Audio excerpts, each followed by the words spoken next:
Hi there, welcome. This is the Kelly's Astrology podcast, where you can find insight, guidance, and understanding through astrology. I'm Kelly, and I'll be your host.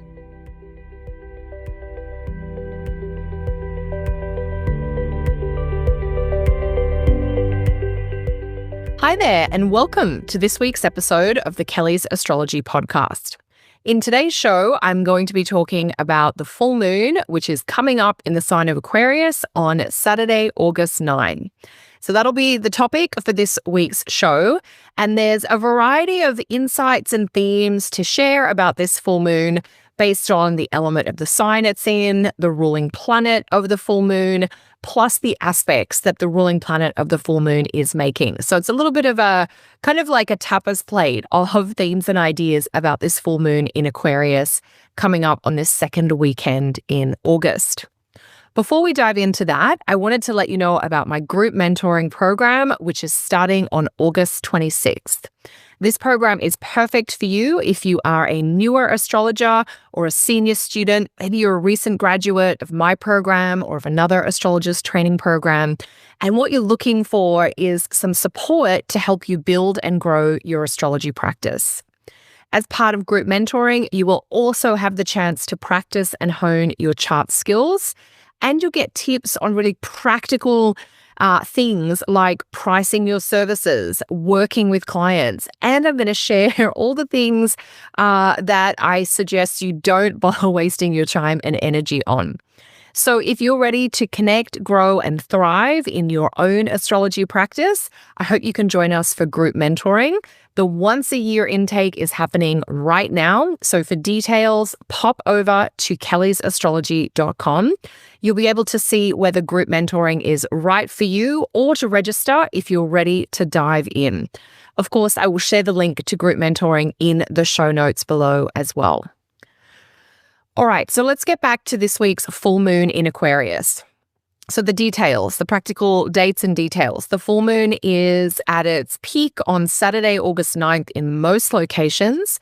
The full moon is happening at 16 degrees of Aquarius. So it's right in the middle of a fixed sign. And that's actually a really important part of the zodiac, these middle degrees or middle places in the fixed signs. They're about transitions. They're about being at a halfway point or in the middle of something. And it's not just because we're in the middle of a zodiac sign, but more specifically that we're in the middle of a fixed sign. So why is that significant? Well, the middle of the fixed signs in the zodiac, and just if you need a quick refresher, the fixed signs are Taurus, Leo, Scorpio, and Aquarius. The middle of each of those zodiac signs represents the midway point between each solstice and equinox that we have.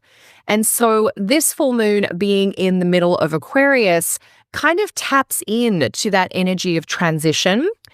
One helpful reflection under this full moon in Aquarius might be to contemplate what transitions that you are already in the middle of. So instead of thinking about what you're trying to finish or what you want to start next, this full moon might be an invitation to acknowledge what are you in the thick of already?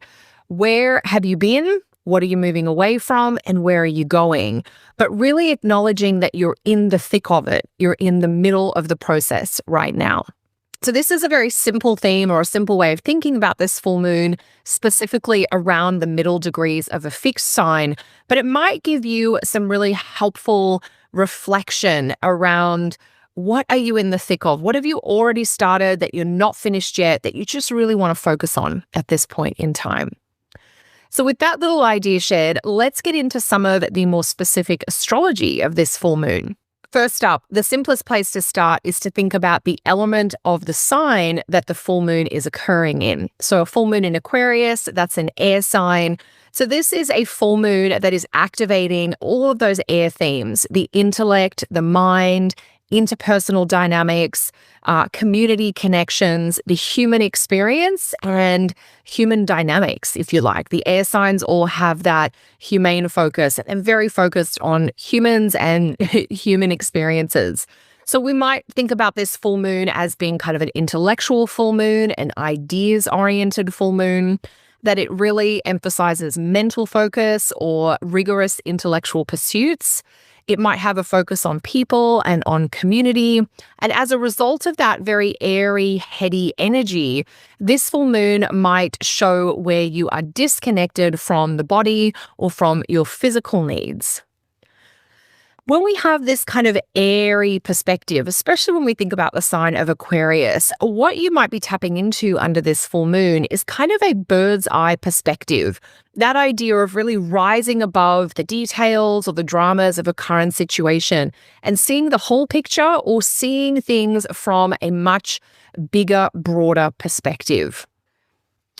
That can change the way you understand what's going on when you see the way some of your current immediate experiences kind of tap into the larger whole. This full moon in an air sign might also help you connect with like-minded people, especially if you have a project in mind that is connected to a group or community that you're passionate about. So we have a lot of those kind of air themes really emphasized by this full moon.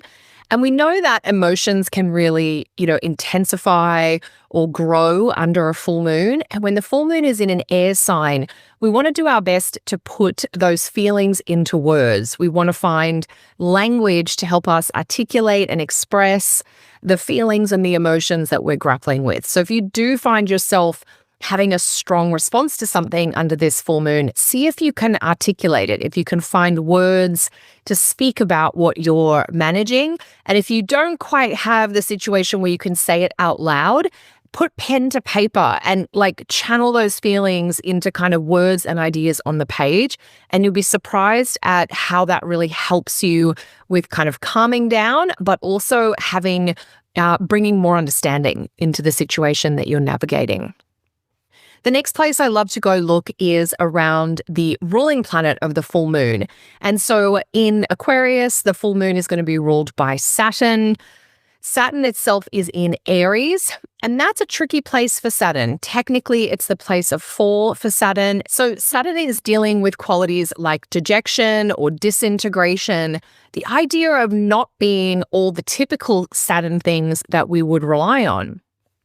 And so with the ruler of the full moon being Saturn, one of the original outer planets in Aries, this full moon might shine a light on what isn't working, on an area of life where things are wobbly or uncertain and unstable. It might further reveal where systems are actually falling apart, as if the full moon is bringing that illumination and insight into where we're supposed to have supports and structures, but where things have been neglected or have become run down or are no longer sufficient for the needs. Since Saturn is linked to governments and structural supports in society, it may be that this full moon is quite revelatory around where systems and social supports are falling short, or perhaps are undergoing a lot of upheaval and instability due to kind of necessary regeneration and updates. Now, if you're thinking about Saturn in Aries and you're wanting to know how to work with it personally, check out my recent episode, which was called 3 Tips to Work with Saturn in Aries. So if you want more of a deep dive on Saturn in Aries, check out that episode. And really what we're thinking about, the full moon's in Aquarius, but it has some of these Saturn in Aries themes in it because that's the ruler of this full moon in Aquarius. Now, the full moon is Saturn in Aries, but Saturn isn't acting alone right now. Saturn is engaged in aspects and interactions with 2 other planets, which are also bringing their energy into the mix. And the more we go into this full moon in Aquarius, the more that there is a little bit of maybe a bouncy or a scattered quality where things are a little disjointed. So Saturn is in Aries, as we know, and it's really close to Neptune in Aries right now. So Neptune's energy comes into the mix as well. Now, Neptune's touch can evoke compassion and lots of emotion with that sensitivity that Neptune brings. And that may come up especially around suffering, being aware of suffering, and being really compassionate towards those that are struggling. There's almost like a sensitivity or a tender feeling that Neptune can bring forward via its aspect with Saturn, and that might contribute to an outpouring of emotion. Neptune's influence on Saturn can also indicate a softening, like a weakening or a destabilizing of something that's meant to be strong and sure and solid.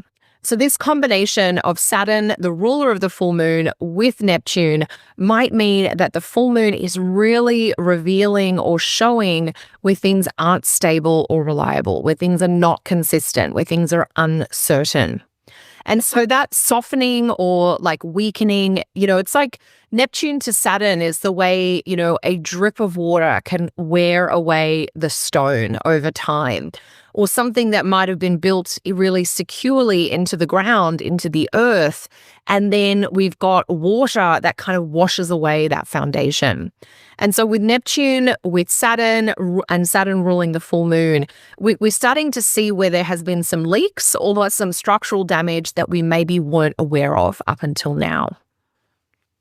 So with that Saturn-Neptune component, you might find that you're navigating a disappointment. It's a really common thing under a Neptune transit or a Neptune aspect. You might find you're having to let go of plans that simply aren't going to come together as you'd hoped and wished.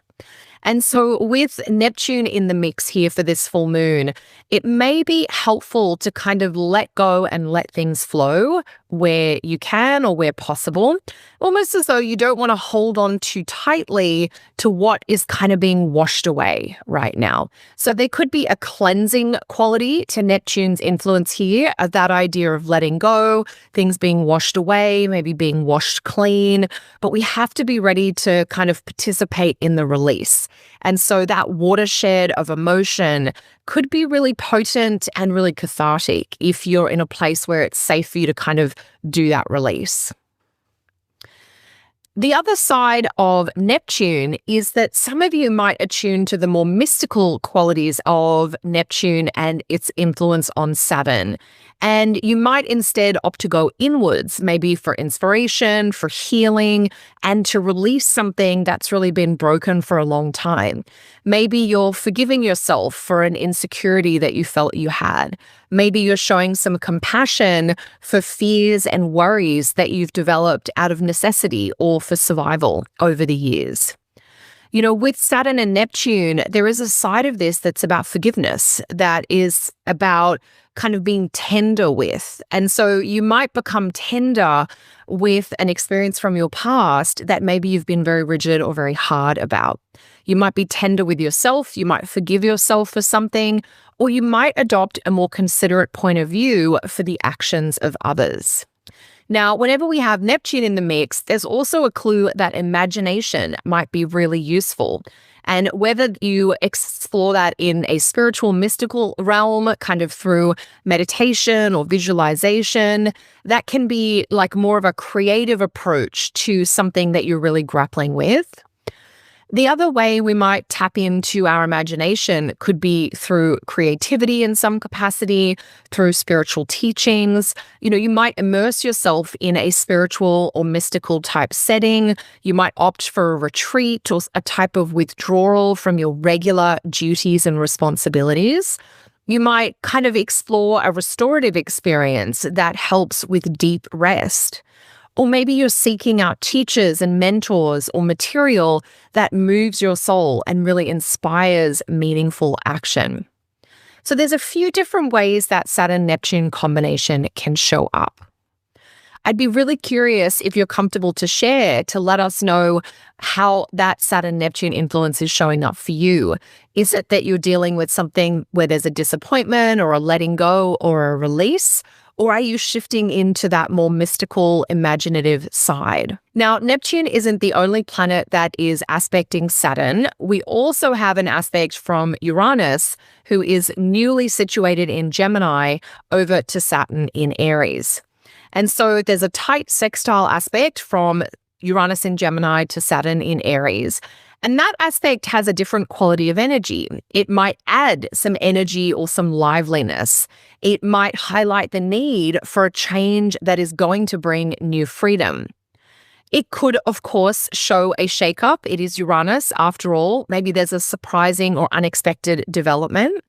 It might even activate a rebellious quality, kind of a very headstrong, I'll do it my way on my time, or my timeline kind of approach, which is very relevant for Uranus to Saturn in Aries.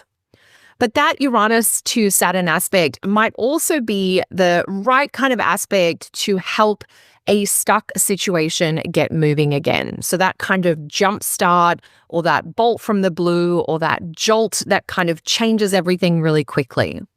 So you might experience a kind of wild or freeing shift in perspective towards a kind of unexpected but maybe very authentic possibility. And so how much do you dare? What kind of risks are you willing to take under this Uranus sextile Saturn? So with the ruler of this full moon, Saturn, being influenced by both Neptune and Uranus, there really is this shift that, there's a beautiful saying that we hear a lot in business, but I think it's really applicable to life. What got you here won't get you there. And that quote is so beautiful because it reminds me to kind of stay fresh and curious and open. How could I do things differently going forward if I'd like different outcomes from what I've had in the past?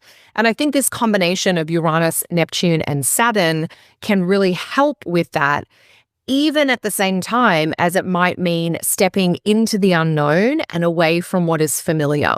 And so we don't want to get stuck staying with things just because they're familiar, especially when we feel a bit restricted by them. And so this idea of breaking new ground, going where we haven't gone before, whether we're surrendering via the Neptune-Saturn aspect or we're kind of taking a risk under Uranus-Saturn, either way, we have to kind of step away from what we know and what we're already good at or what we've done so many times and to try to experiment and to do things differently.